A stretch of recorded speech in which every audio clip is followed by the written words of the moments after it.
Remember the dishes that filled your grandmother's table on Christmas Day? Creamy butter and soft vegetables, she worked, tasting and adjusting, until every bite held the time and love she poured into it. While she's serving, we might remember, as she's doing, how it's possible to cook a meal quickly. In 1950s, 30 side dishes crowded every holiday table across America.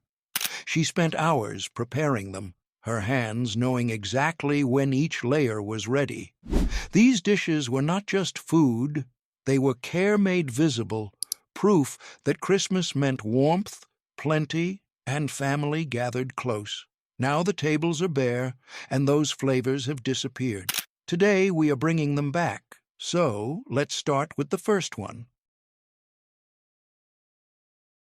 Walk into any 1950s Christmas kitchen and you'd see a casserole dish of scalloped potatoes bubbling in the oven. Paper-thin potato slices layered with cream and butter, baked until golden brown on top and tender underneath. 10 pounds of potatoes cost 30 cents. Heavy cream cost 25 cents.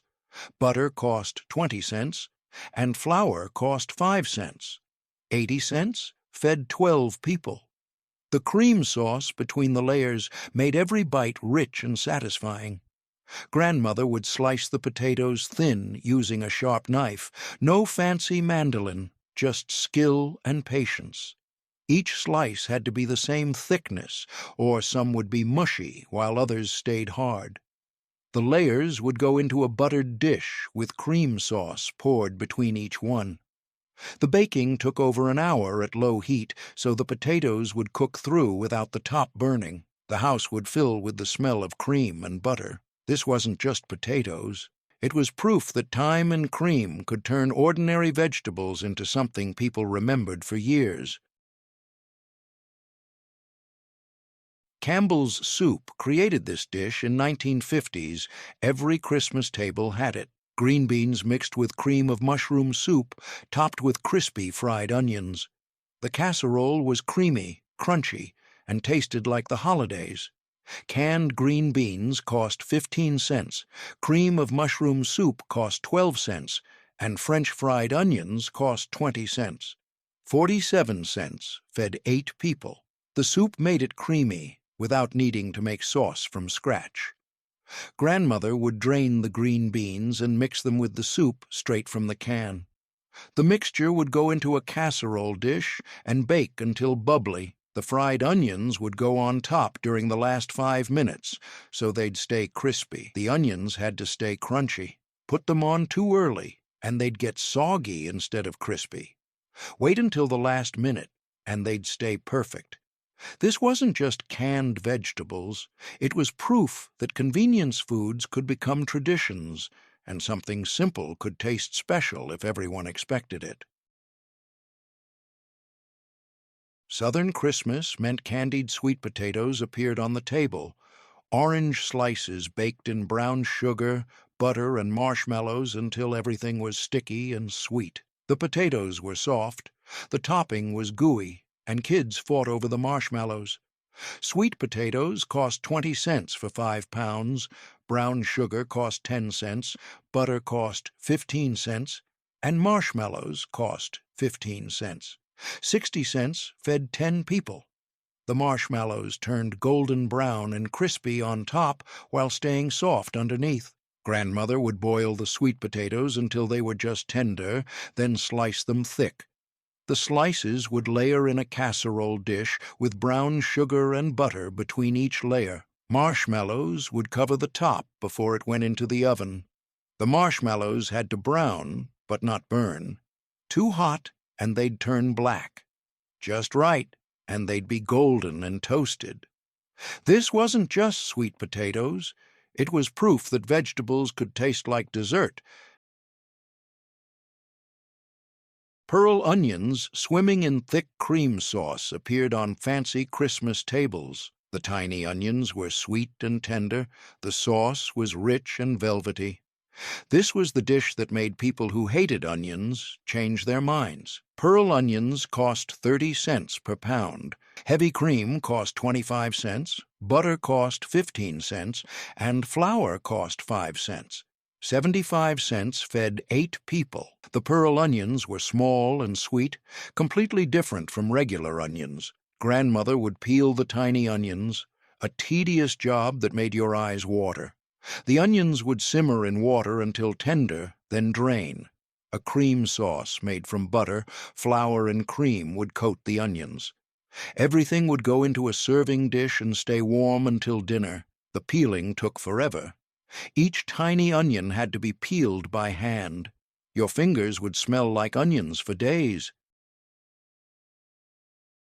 Deep red beets, cooked in a sweet-sour sauce, appeared on New England Christmas tables. The beets were tender and glossy. The sauce was tangy and thick. The dish was named after Harvard's crimson color. Canned beets cost 15 cents, sugar cost 5 cents, vinegar cost 5 cents, and cornstarch cost 3 cents. 28 cents fed 6 people. The sauce was the perfect balance of sweet and sour. Grandmother would drain the beets and save the liquid. The liquid would become the base for the sauce, mixed with sugar, vinegar, and cornstarch, then cooked until thick and glossy. The beets would go back into the sauce and heat through. The sauce had to be thick enough to coat the beets, but not so thick it was gluey. The cornstarch amount had to be exact. This wasn't just beets. It was proof that the Ivy League inspired recipes, and that sweet and sour together made vegetables interesting instead of boring. 5 dishes down. You're seeing something: cream, butter, and sugar turning vegetables into celebration. It's important to stir it thoroughly, dear. Oh, I'm doing my best, Mom. These weren't healthy foods. Grandmother knew that Christmas meant richness and abundance. She understood that holidays required dishes so good that even kids would eat their vegetables without complaining. Southern Christmas meant corn pudding appeared on the table. Sweet corn baked with eggs, milk, and butter until it was set like custard. The pudding was creamy, slightly sweet, and tasted like summer even in December. Canned corn cost 15 cents, eggs cost 20 cents, milk cost 15 cents, butter cost 15 cents, and sugar cost 5 cents. 70 cents fed 8 people. The eggs made it set up like a custard instead of staying soupy. Grandmother would beat the eggs with milk and melted butter, then stir in the corn and a little sugar. The mixture would pour into a buttered casserole dish and bake until it was golden on top and set in the middle. A knife inserted in the center would come out clean when it was done. The baking temperature had to be just right. Too hot, and the eggs would curdle. Too low, and it wouldn't set. This wasn't just corn. It was proof that vegetables could be transformed into something almost like dessert through eggs and patience.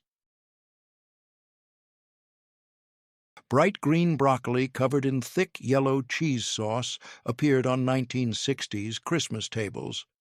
The broccoli stayed crisp tender. The sauce was smooth and rich. This was how mothers got kids to eat their vegetables. Fresh broccoli cost 20 cents, cheddar cheese cost 30 cents, butter cost 15 cents, flour cost 5 cents, and milk cost 15 cents. 85 cents fed 8 people. The cheese sauce made everything taste good. Grandmother would steam the broccoli until it was just tender but still bright green. The cheese sauce would be made from scratch. Butter and flour cooked together, milk stirred in gradually, then shredded cheese melted into the hot sauce. The sauce would pour over the broccoli right before serving. The broccoli couldn't be overcooked, or it would turn gray-green and mushy. Crisp tender meant it still had some bite. This wasn't just broccoli with cheese. It was proof that homemade cheese sauce was better than anything from a jar, and that vegetables needed help to taste good.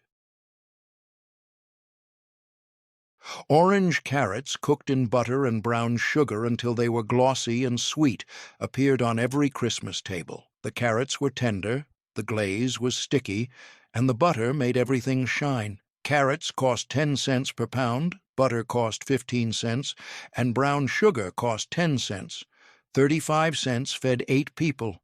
The brown sugar caramelized and made the carrots taste like candy.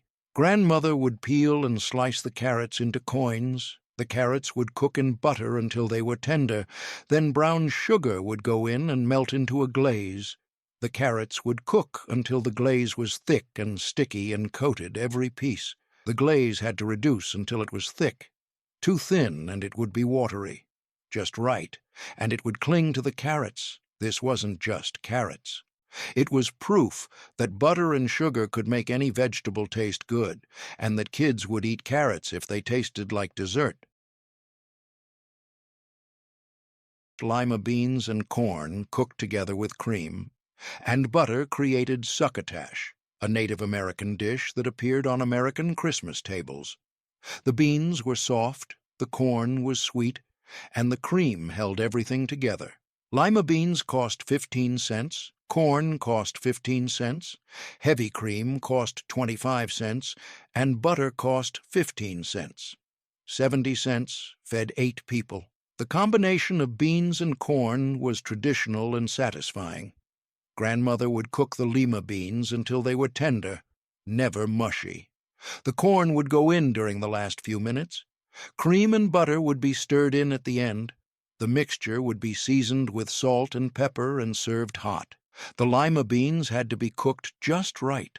Undercooked, they'd be hard and chalky. Overcooked, they'd fall apart and turn to mush. This wasn't just beans and corn. It was proof that Native American dishes belonged on the Christmas table, and that simple combinations could be better than complicated recipes. Fancy. Christmas dinners included spinach souffle, fluffy, light, and impressive. The souffle would rise high in the oven, then slowly fall as it cooled. The spinach flavor was mild, the texture was like clouds.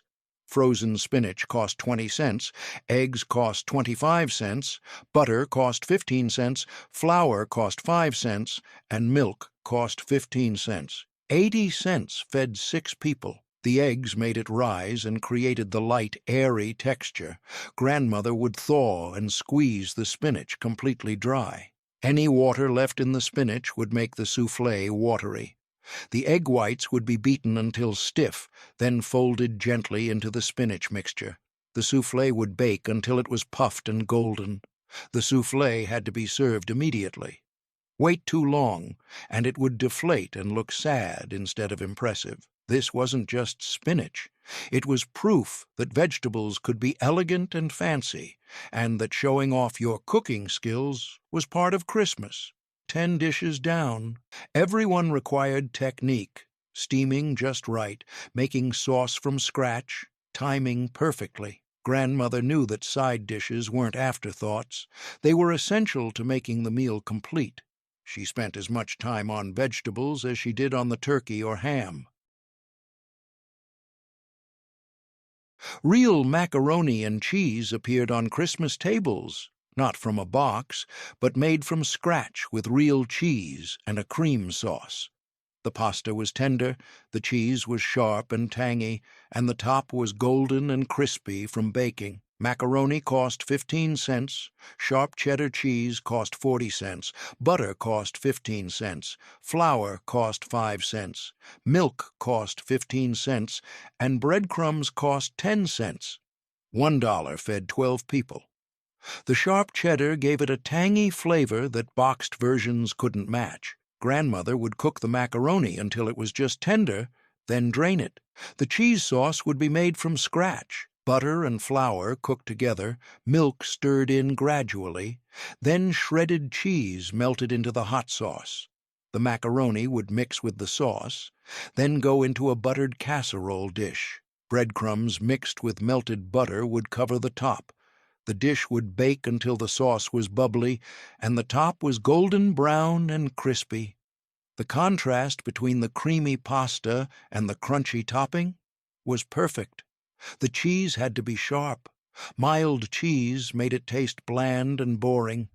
Some grandmothers would add a pinch of dry mustard to the cheese sauce. It didn't taste like mustard, but it made the cheese flavor stronger and more complex. Brussels sprouts cooked with bacon appeared on Christmas tables in the 1960s when people started appreciating these little cabbages. The sprouts were tender, the bacon was crispy, and together they were delicious instead of bitter. Brussels sprouts cost 25 cents per pound, bacon cost 35 cents, butter cost 10 cents, and onions cost 5 cents. 75 cents fed 8 people. The bacon fat flavored the sprouts and made them taste rich and smoky. Grandmother would trim the Brussels sprouts and cut them in half.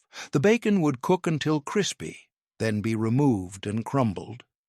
The sprouts would cook in the bacon fat with sliced onions until they were tender and starting to brown. The crispy bacon would be stirred back in at the end. The sprouts had to be cooked until they were tender but not mushy. Undercooked sprouts were bitter and tough. Overcooked sprouts turned gray and smelled like sulfur. Just right, they were sweet and nutty. The browning was important. Boiled Brussels sprouts were bitter, and nobody liked them. Browned Brussels sprouts were sweet and caramelized and delicious. The bacon made people who hated Brussels sprouts willing to try them. This wasn't just Brussels sprouts. It was proof that bacon made everything better, and that vegetables people hated could become favorites if you cooked them right and added the right ingredients. Tiny green peas and pearl onions swimming in cream sauce appeared on fancy Christmas tables.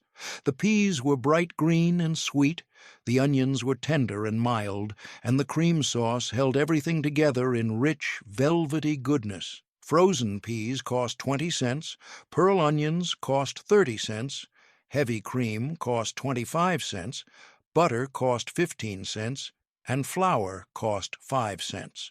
95 cents fed 8 people. The pearl onions made it special. Regular onions wouldn't have looked as elegant. Grandmother would peel the tiny pearl onions, a job that took forever and made your eyes water. The onions would simmer until tender, then drain. The peas would cook separately and stay bright green. The cream sauce would be made from butter, flour, and cream, cooked until thick and smooth. The peas and onions would fold into the sauce. The peas had to stay bright green. Overcooked peas turned olive drab and looked unappetizing. The pearl onions had to be tender, but not falling apart. The cream sauce had to be thick enough to coat everything, but not so thick it was gluey. This dish appeared in fancy restaurants and in women's magazines. Making it at home meant your Christmas dinner was elegant and sophisticated, not just ordinary family food. Southern grandmothers made sweet potato casserole with a pecan streusel topping instead of marshmallows. The sweet potatoes were mashed smooth with butter and spices, then topped with a crunchy mixture of pecans, brown sugar, and butter. The casserole was sweet, but not too sweet, crunchy on top and creamy underneath. Sweet potatoes cost 20 cents for 5 pounds, butter cost 25 cents, brown sugar cost 10 cents, pecans cost 35 cents, and spices cost 10 cents. $1 fed 10 people. The pecans made it taste more sophisticated than the marshmallow version. Grandmother would bake the sweet potatoes until they were soft, then scoop out the flesh and mash it smooth with butter, brown sugar, cinnamon, and nutmeg. The mixture would go into a buttered casserole dish. The topping would be made by mixing chopped pecans with brown sugar and melted butter until it was crumbly. The topping would cover the sweet potatoes completely. The casserole would bake until the topping was golden brown and crispy, and the sweet potatoes were heated through. The contrast between the smooth sweet potatoes and the crunchy topping was perfect. The pecans added a buttery, nutty flavor that was more grown-up than marshmallows. Some grandmothers would add a splash of bourbon to the sweet potato mixture. The alcohol would cook off, but leave behind a deep, complex flavor. This wasn't just sweet potato casserole. It was proof that there were 2 camps, marshmallow people and pecan people, and both versions were traditional, and both were right. Simple buttered peas appeared on every Christmas table, bright green peas tossed with butter and nothing else. The peas were sweet and tender, the butter was rich and made them shine. Sometimes the simplest dishes were the best. Frozen peas cost 20 cents, and butter cost 15 cents. 35 cents fed 8 people. The peas had to be frozen, not canned. Canned peas were mushy and dull green. Frozen peas stayed bright and kept their shape. Grandmother would cook the peas in boiling water for just 3 minutes, no longer. The peas would drain immediately and go into a serving bowl. A big pat of butter would go on top and melt into the hot peas. Salt and pepper were the only seasonings needed. The timing was everything. Undercooked peas were hard and starchy. Overcooked peas were mushy and lost their bright color. 3 minutes was exactly right. The peas would be tender but still have some bite. The butter had to be real butter, not margarine. Margarine tasted fake and greasy. Real butter made the peas taste sweet and rich. The butter would pool at the bottom of the bowl, and everyone would make sure to get some of that buttery goodness with their peas. This wasn't just peas with butter. It was proof that simple was often better than complicated, and that good ingredients treated simply could be perfect without any fuss or fancy techniques. 15 dishes down. You're seeing how grandmother balanced fancy and simple, cream sauces and plain butter, complicated casseroles and straightforward vegetables. She knew that variety mattered. Every dish didn't need to be elaborate. Some things were perfect just as they were, with nothing but butter. Acorn squash halves filled with butter and brown sugar appeared on autumn and Christmas tables. The squash was sweet and nutty. The butter and brown sugar caramelized in the hollow where the seeds had been. Each person got their own squash half. Acorn squash cost 15 cents each, butter cost 15 cents, and brown sugar cost 10 cents. 40 cents fed 6 people, 3 squash halves cut in half. The individual servings made it feel special and elegant. Grandmother would cut the squash in half and scoop out the seeds and stringy bits. Each half would get a pat of butter and a spoonful of brown sugar in the hollow. The squash would bake cut side up until the flesh was tender and the butter and sugar had melted together into a caramel sauce. The squash had to be completely tender. A fork should slide in easily. The butter and sugar would bubble and caramelize during baking, creating a sweet glaze.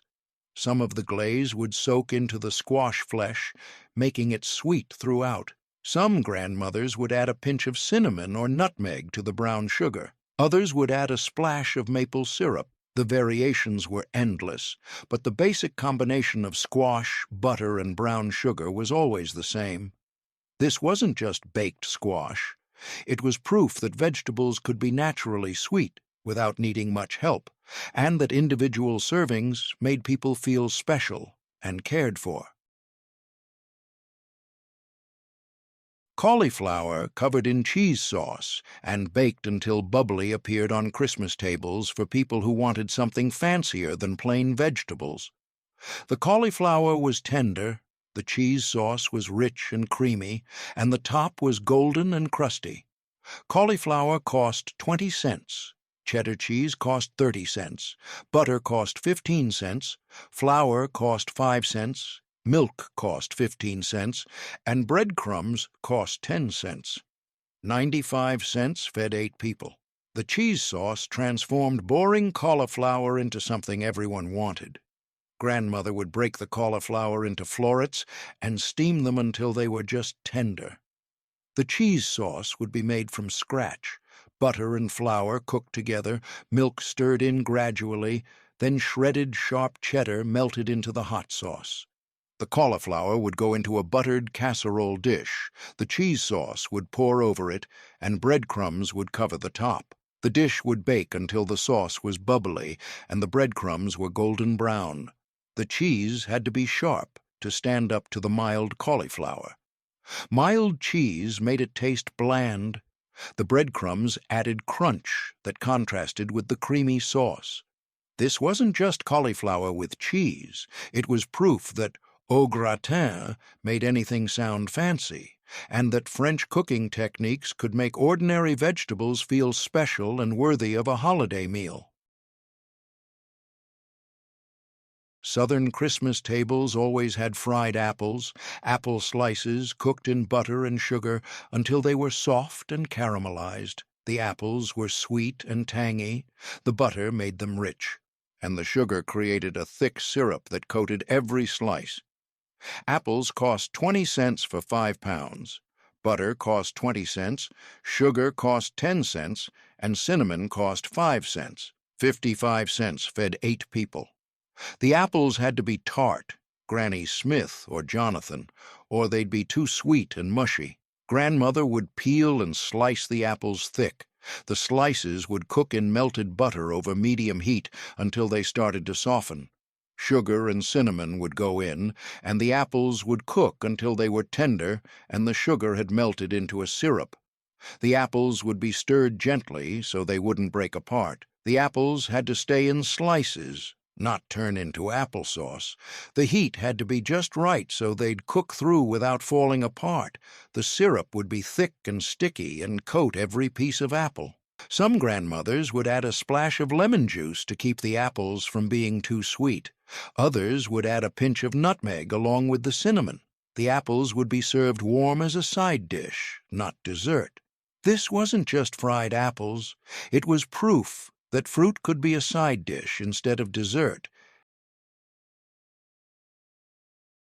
This fancy side dish appeared on elegant Christmas tables, whole celery hearts cooked until tender, then chilled and served with a vinaigrette dressing.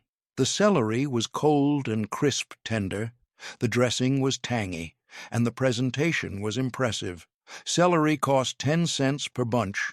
Olive oil cost 20 cents, vinegar cost 5 cents, anchovies cost 15 cents, and pimentos cost 10 cents. 60 cents fed 6 people. The anchovies in the dressing gave it a complex, savory flavor. Grandmother would trim whole celery hearts and cook them in chicken broth until they were tender but not mushy. The celery would chill completely in the refrigerator. The dressing would be made from olive oil, vinegar, mashed anchovies, and minced pimentos, whisked together until emulsified. The cold celery would be arranged on a platter, and the dressing would drizzle over the top. The celery had to be completely cold before serving. The dressing had to be made ahead so the flavors could blend. The anchovies would dissolve into the dressing and add depth without tasting fishy. This dish came from fancy restaurants in San Francisco and appeared in women's magazines as sophisticated holiday fare. Making it at home meant you were worldly and knew about fine dining. The cold temperature and tangy dressing made it a refreshing contrast to all the hot, rich dishes on the table. This wasn't just cold celery. It was proof that fancy restaurant dishes could be made at home, and that cold side dishes had a place on the Christmas table alongside all the hot casseroles. Scandinavian and northern families served mashed rutabaga at Christmas, yellow-orange root vegetables mashed with butter and cream until smooth. The rutabaga was sweet and slightly peppery, completely different from potatoes but just as comforting. Rutabagas cost 15 cents for 3 pounds, butter cost 20 cents, heavy cream cost 25 cents, and sugar cost 5 cents. 65 cents fed 8 people. The rutabaga had a distinctive flavor that people either loved or hated. Grandmother would peel the rutabagas. Their thick skin required a sharp knife and strong hands. The rutabaga would be cut into chunks and boiled until very soft.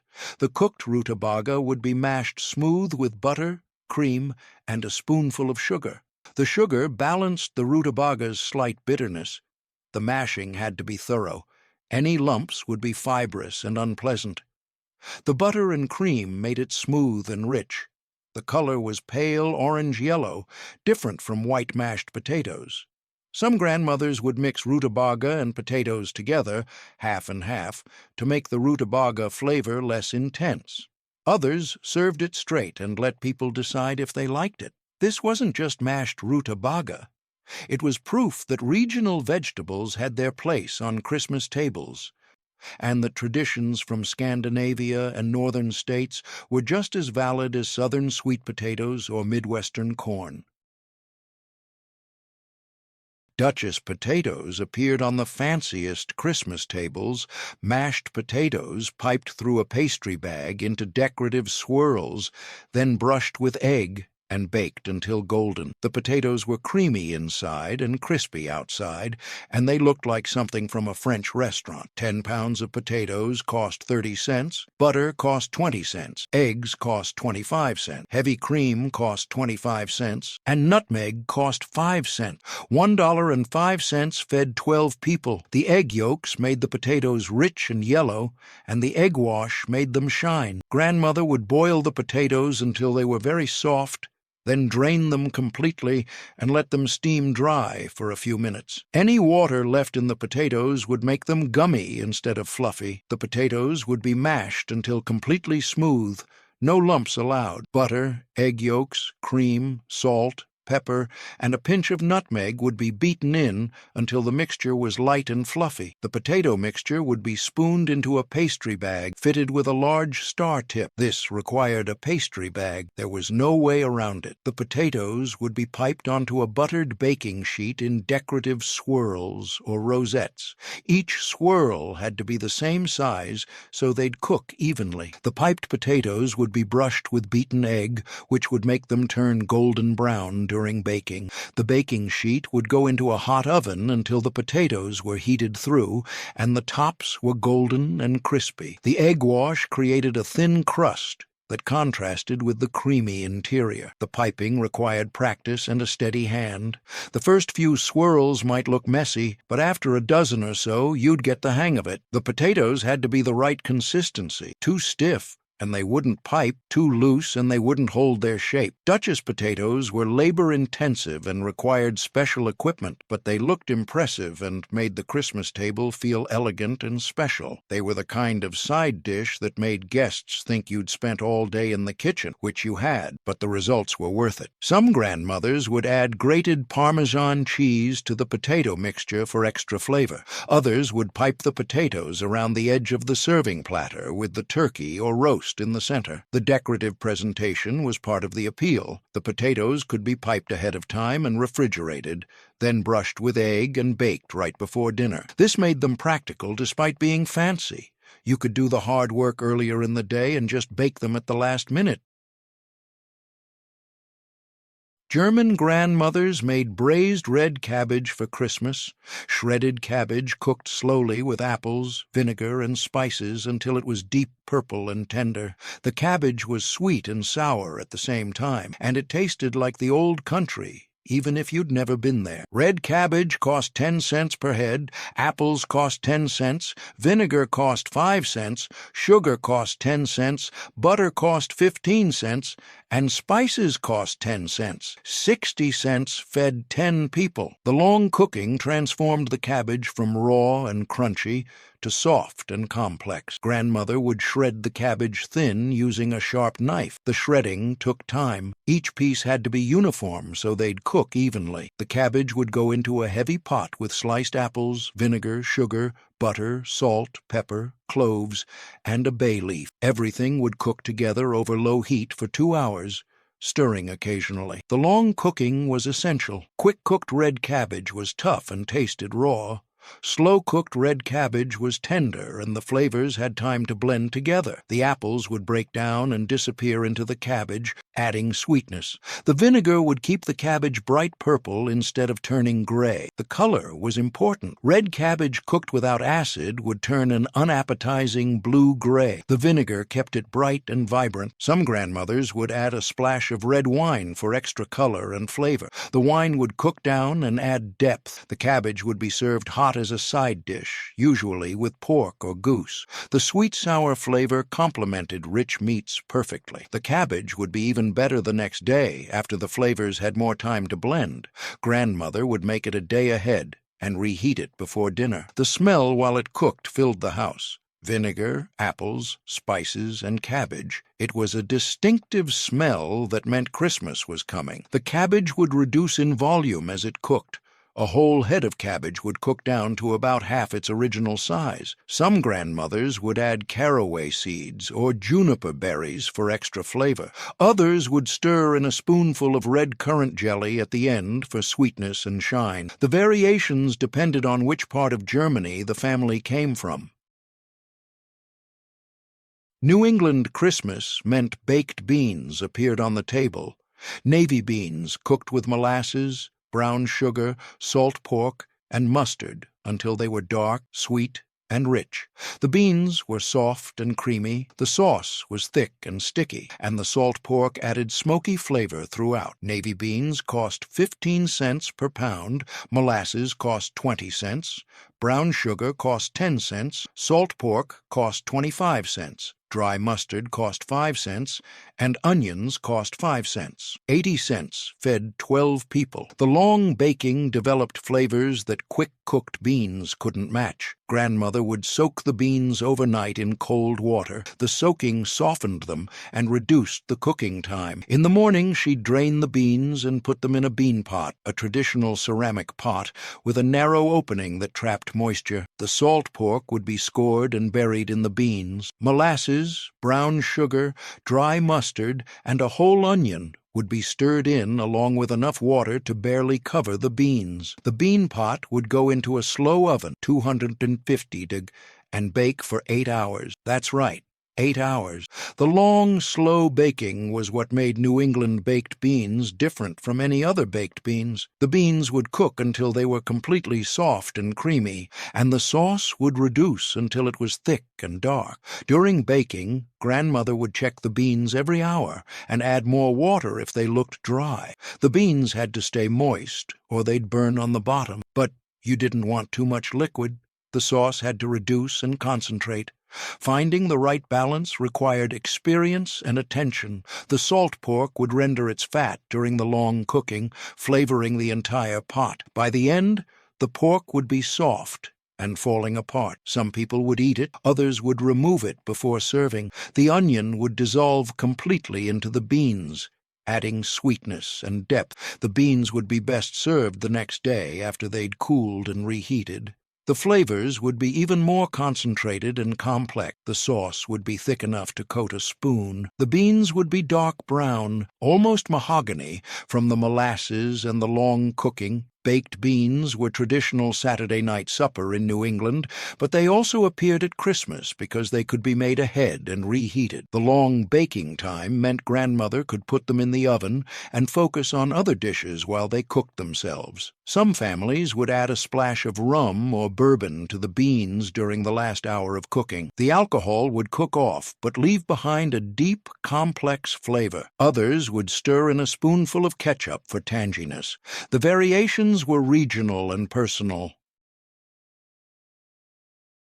Fancy Christmas dinners included asparagus with hollandaise sauce, bright green asparagus spears topped with rich, buttery sauce. The asparagus was tender crisp. The hollandaise was smooth and lemony, and together they were elegant and luxurious. Fresh asparagus cost 40 cents per pound.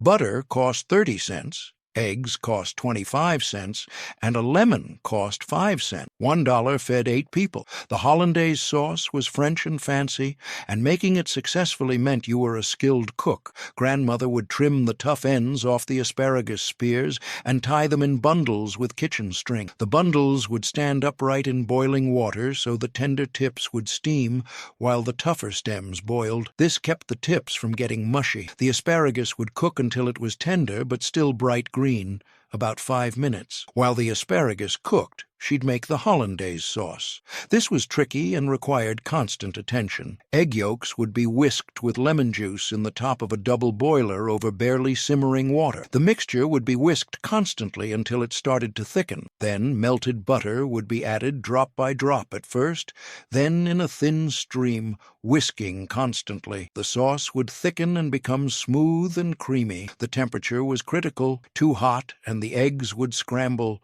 Too cool and the sauce wouldn't thicken. The water in the bottom of the double boiler had to be barely simmering, just steaming, not boiling. The whisking had to be constant and vigorous to keep the eggs from curdling. If the sauce got too thick, a spoonful of warm water would thin it out. If it started to separate, a few drops of cold water whisked in vigorously would bring it back together. Making hollandaise successfully required practice and attention. There was no walking away from it. The finished sauce would be pale yellow, smooth, and thick enough to coat the back of a spoon. It would taste buttery and tangy from the lemon, with a richness from the egg yolks. The sauce would be spooned over the hot asparagus and served immediately. Hollandaise couldn't be made ahead. It had to be made right before serving and served immediately. This meant grandmother would be at the stove making sauce while everyone else was sitting down to dinner. But the sauce was impressive enough that the effort was worth it. Asparagus with hollandaise appeared in fancy restaurants and in women's magazines as the height of elegant dining. Making it at home, Southern Christmas tables always had fried okra, sliced okra, coated in cornmeal, and fried until crispy. The okra was crunchy outside and tender inside, and the cornmeal coating was golden and seasoned. This was the only way kids would eat okra without complaining about the slime. Fresh okra cost 20 cents per pound. Cornmeal cost 15 cents. Flour cost 10 cents. Eggs cost 20 cents, and oil for frying cost 15 cents. 80 cents fed 8 people. The frying eliminated the slime that made okra unpopular with people who'd only had it boiled. Grandmother would slice the okra into rounds about half an inch thick. The slices would be tossed with salt and pepper. The coating would be set up in 3 dishes, flour in the first, beaten eggs in the second, and cornmeal mixed with more salt and pepper in the third. Each okra slice would be dredged in flour, dipped in egg, then coated in cornmeal. The oil in a cast-iron skillet would heat until it was very hot, about 375-degree Celsius. The coated okra slices would go into the hot oil in batches, being careful not to crowd the pan. Crowding would make the temperature drop, and the okra would be greasy instead of crispy. The okra would fry until it was golden brown and crispy, about 3 minutes per batch. The fried okra would drain on paper towels to remove excess oil. It would be served hot, right out of the skillet if possible. Cold fried okra lost its crispness and became soggy. The cornmeal coating would be crunchy and golden, and the okra inside would be tender and not slimy at all. The key was the hot oil and the cornmeal coating. The cornmeal created a crispy crust that sealed in the okra and prevented the slime from forming. Boiled okra was slimy and unpleasant. Fried okra was crispy and delicious. The difference was dramatic. Some grandmothers would add cayenne pepper or paprika to the cornmeal for extra flavor. Others would use buttermilk instead of eggs for the coating. The buttermilk made it even crispier. The variations were regional and personal, but the basic technique of coating and frying stayed the same. Fried okra appeared at Christmas dinner alongside other Southern sides like cornbread, greens, and black-eyed peas. It was part of the Southern Christmas tradition, as essential as the ham or turkey. Making it meant honoring Southern heritage and keeping alive the foods that defined the region. The frying was hot work and had to be done at the last minute. Grandmother would stand at the stove frying batch after batch while everyone else was getting ready to eat. But fried okra had to be served hot and fresh. There was no way around it. The effort was worth it when people reached for seconds and thirds. Rehook 25 dishes down, 5 left. These final dishes show how grandmother mastered techniques that required skill. Hollandaise sauce, piped potatoes, 8-hour baking, perfect frying. She didn't take shortcuts. She did things right, even when it took all day. The last 5 prove that effort mattered.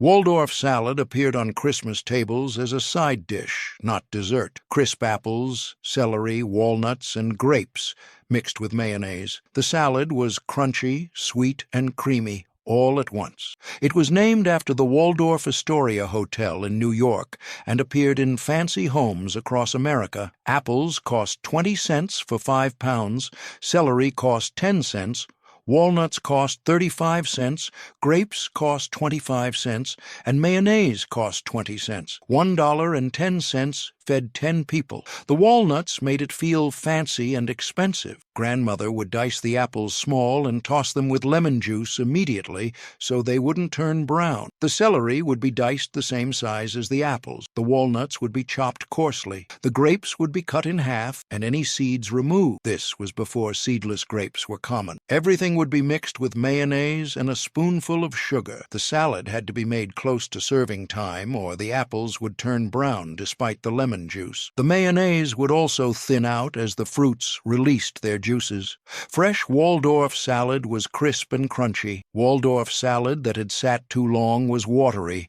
and the apples were brown. The proportions were important. Too much mayonnaise and it was gloppy. Too little and it was dry. The mayonnaise should just coat everything without pooling at the bottom of the bowl. The apples should be tart, Granny Smith or Jonathan, to balance the sweet grapes and the rich walnuts. Some grandmothers would add miniature marshmallows to make it sweeter and more appealing to kids. Others would add raisins or dried cranberries. The original Waldorf salad was just apples, celery, walnuts, and mayonnaise. The grapes were added later and became traditional. The variations continued to evolve. The salad would be served on a bed of lettuce leaves, either on individual plates or on a large platter. The lettuce was just for presentation. Nobody ate it. The bright colors of the apples, grapes, and celery against the white mayonnaise and green lettuce looked festive and appealing. Waldorf salad was considered elegant because it came from a fancy New York hotel. Making it at home meant your Christmas dinner was sophisticated and cosmopolitan, not just country cooking. The salad appeared in women's magazines and cookbooks as proper holiday fare.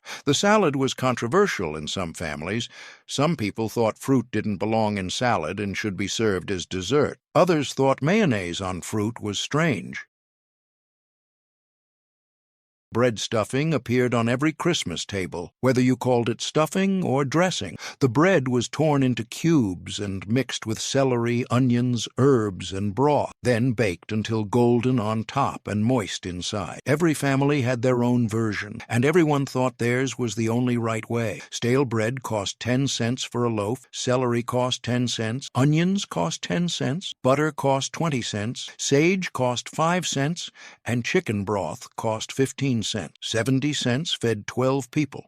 The stale bread was essential. Fresh bread would turn to mush. Grandmother would tear the bread into cubes and spread them on baking sheets to dry out overnight. The dried bread would absorb the broth without getting soggy. The celery and onions would be diced small and cooked in butter until they were soft and sweet. The bread cubes would go into a large bowl with the cooked vegetables, dried sage, salt, pepper, and enough chicken broth to moisten everything without making it soggy. The moistness was critical and caused endless debates. Some people liked their stuffing dry and crumbly.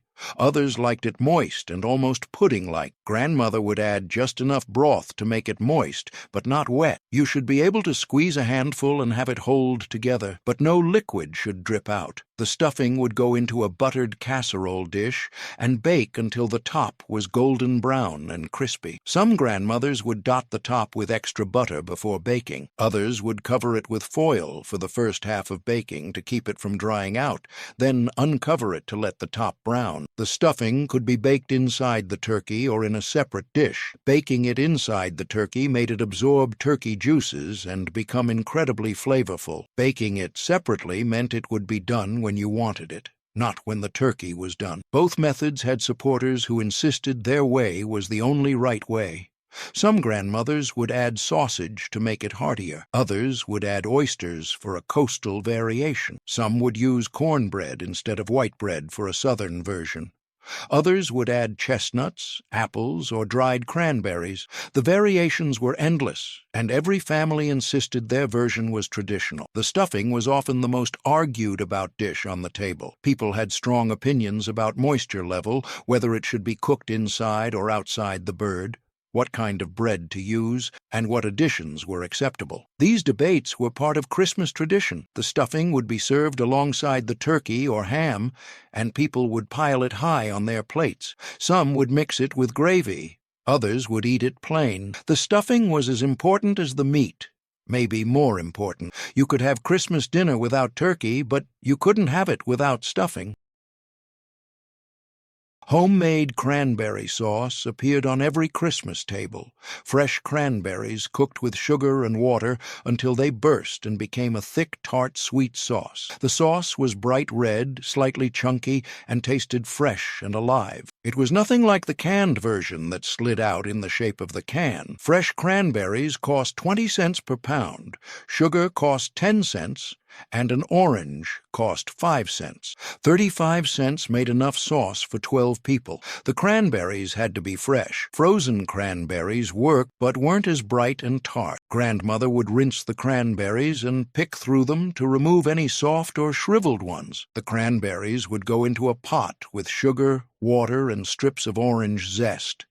The mixture would come to a boil, and the cranberries would start popping, bursting open with a sound like tiny fireworks. The popping meant the cranberries were releasing their pectin, and the sauce would thicken. The sauce would cook until all the cranberries had burst and the mixture had thickened, about 10 minutes total. Some cranberries would stay whole, creating texture in the sauce. The orange zest would add brightness and complexity. The sauce would be poured into a serving dish and chilled until dinner. The sauce would thicken more as it cooled. Hot cranberry sauce was thin and liquid. Cold cranberry sauce was thick and spreadable. The pectin in the cranberries created the gel-like texture naturally. No added pectin needed. Some grandmothers would add diced apples or pears to make the sauce chunkier and less tart.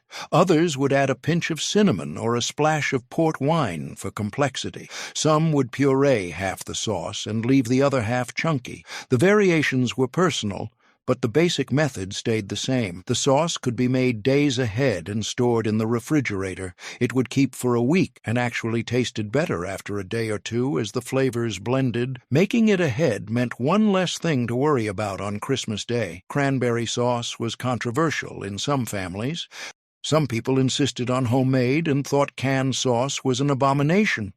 Others preferred the canned version because that's what they grew up with and anything else seemed wrong. The debate between homemade and canned was as heated as the stuffing debates.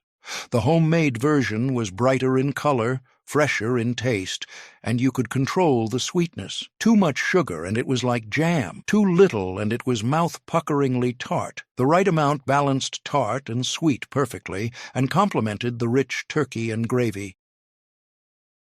Homemade Parker House rolls appeared on Christmas tables, soft, buttery rolls folded in half with a pat of butter in the middle. The rolls were tender and slightly sweet, and they pulled apart easily. They were named after the Parker House Hotel in Boston and became American classics. Flour cost 60 cents for 10 pounds, butter cost 30 cents, milk cost 15 cents.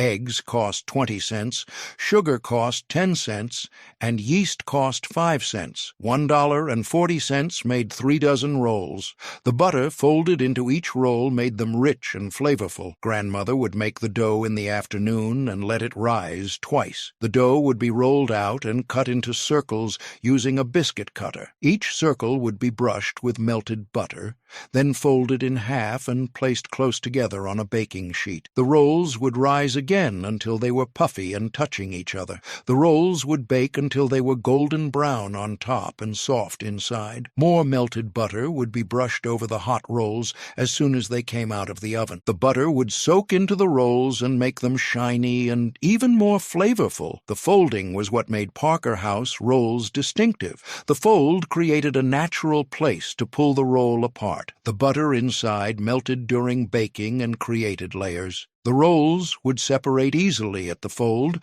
revealing the buttery interior. The rolls had to be soft and tender, not crusty like French bread. The dough was enriched with butter, eggs, and milk, which made it soft and rich. The rolls would stay soft for days if stored properly.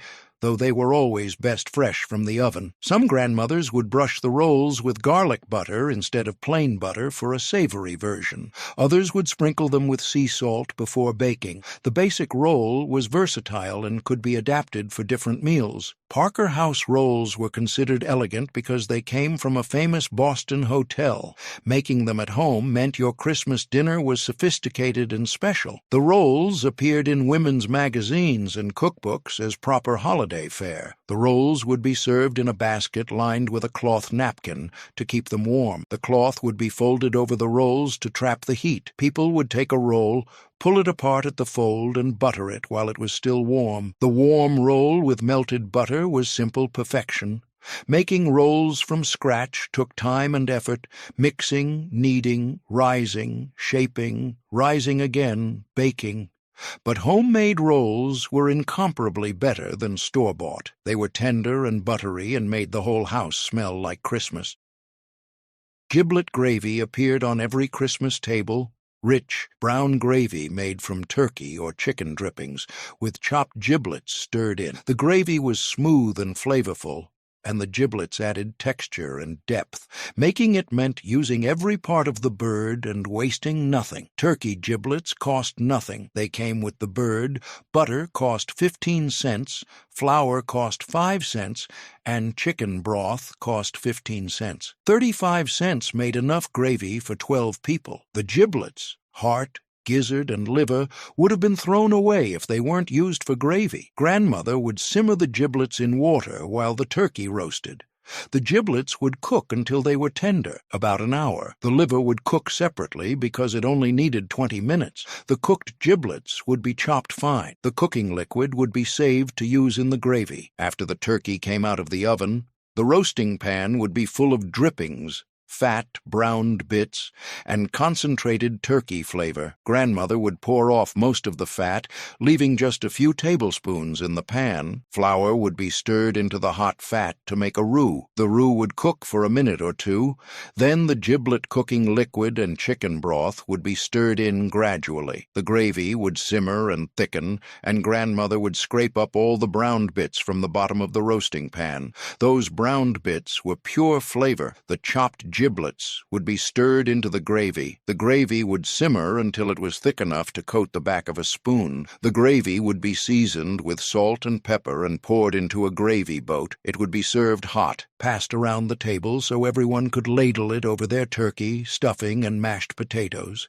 The gravy tied the whole meal together. Some grandmothers would strain out the giblets if family members didn't like them. Others would chop them so fine they almost disappeared into the gravy.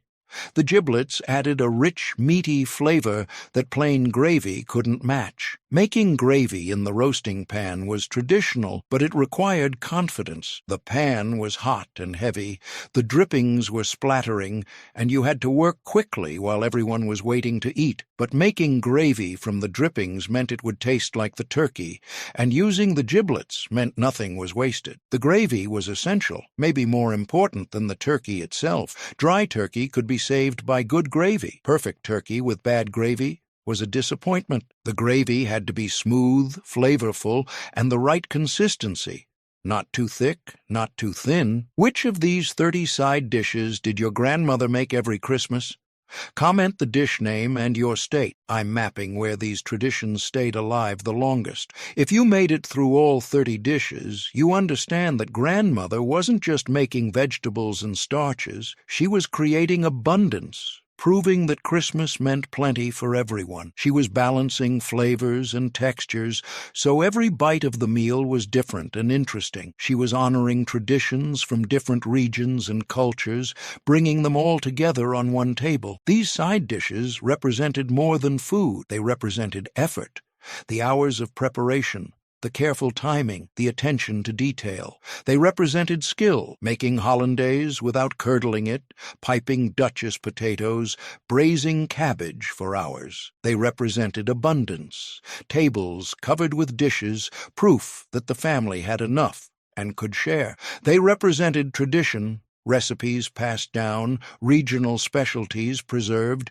techniques taught to the next generation. Her legacy lives on in the few families who still make these dishes from scratch, in the grandchildren who learn to make cream sauce and pipe potatoes, in the great-grandchildren who know that good gravy requires drippings and giblets, and that cranberry sauce should be made from fresh cranberries, not opened from a can. She proved that side dishes mattered as much as the main course, that vegetables deserved care and attention, that Christmas dinner required variety and abundance, that taking time to make everything from scratch was worth it because the results were better than anything you could buy. Subscribe for more forgotten recipes from America's past. Next video covers 30 Depression-era casseroles nobody makes anymore. From her kitchen to yours, don't let them forget what our grandmothers knew how to make, and don't let them forget that every dish she served was proof that Christmas meant plenty and that plenty meant love.